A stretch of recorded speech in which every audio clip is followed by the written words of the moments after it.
Hi everyone, and joining us today is Saif Ali Khan. Hi Saif. Hello. How are you doing today? All right, thank you. There's been so much talk around, you've gone and said that I'm growing old. Why is growing old made out to be like such a big thing? Well, I mean, it is a big deal because you grow old and then you die. And also, I think Bollywood in particular is kind of youth obsessed. So there's lots of pressures in our town to be and feel young. But I don't know, I think I'm quite lucky because of the way my mind is wired or the kind of life I've had, where I think there's certain environments in life where, you know, you can be rewarded for being a certain age. There's a great, I think, a sense of calm, a sense of knowing. I'm 49 now, and I think 50 to 60. That journey, those 10 years is something I think should be the greatest years of my life in terms of enjoyment and exposure and holidays. When a certain script now comes to you, we've seen you in the shades, like similar shades before, like Hum Tum. We've seen you in Tara Rampam and stuff like that. What do you think the script has to do differently for you now? It's kind of like about the same kind of energy of character as you say, Hum Tum and Salam Namaste and all these kind of rom-coms from a few years ago. So it's that same guy who's a bit older, and it's about father and daughter. Right. And it's about someone who's kind of a bit Peter Panish, you know, not really accepting his age and what he's doing in life.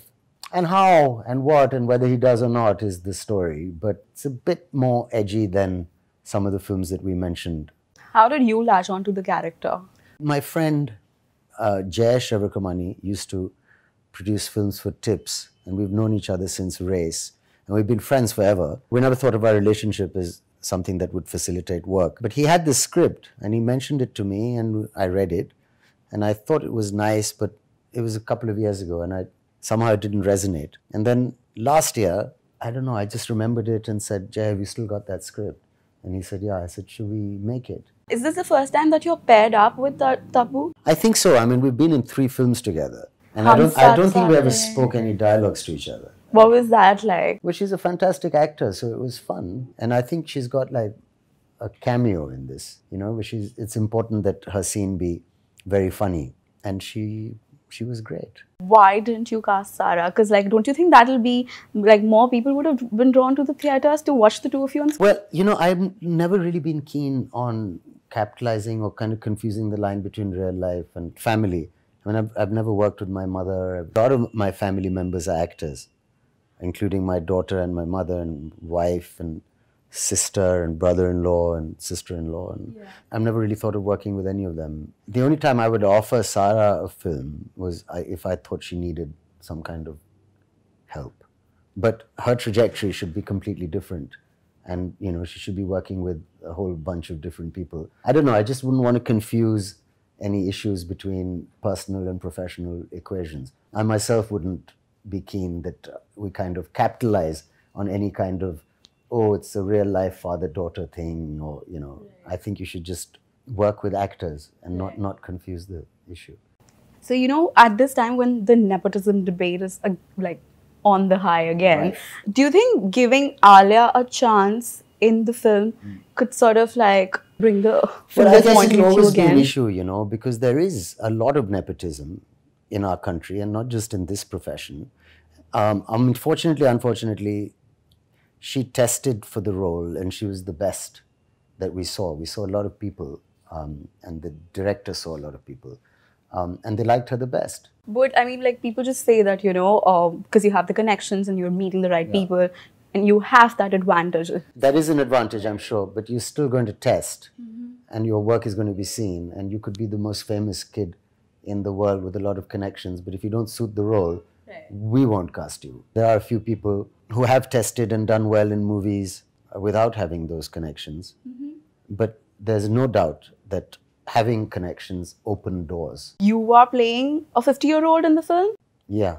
But Actually, I don't think so. I think I might be playing a 45-year-old, not that it matters. So, just want to ask you, like, if you were given a chance to play a 20-something or a 30-something and then romance somebody who's also in their early 20s, do you think at this point in your career you will be okay with that? I don't know. It depends on the script. I mean, yeah, you could be younger. There's many ways of doing it today. I mean, there can even be a certain amount of CG. So it depends on what the role is like and whether it makes sense. But thank God we're away from that time where, you know, people are dressing up as college students when they're in their late 40s. Right. Okay. I want to congratulate you for the numbers that Tanhaji's collecting at the box office. Do you think that your character in any way sort of gave way to the kind of pitting a religion against the other? Because those sort of lines didn't really exist at those points. It was really about territory. If it's historically correct, I don't think Tanhaji and Shivaji were fighting for Indian independence. I don't think there was India as a concept. So everyone was fighting for their own territory and their own area. It's a narrative that people are buying into, and it's definitely a narrative that we are also selling. Whether it's historically accurate or not, I mean, it probably in some ways is and in some ways isn't. Right.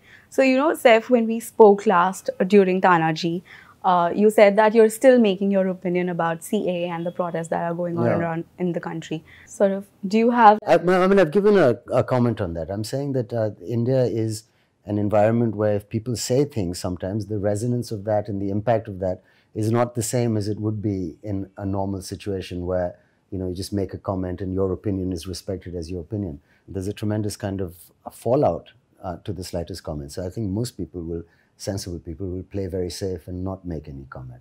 This is a film interview. Why don't you go and interview a politician and ask them about this stuff? But I mean, to be fair, this is where we get a chance. But that brings us to the end of this chat. Thank you. It's nice talking to you.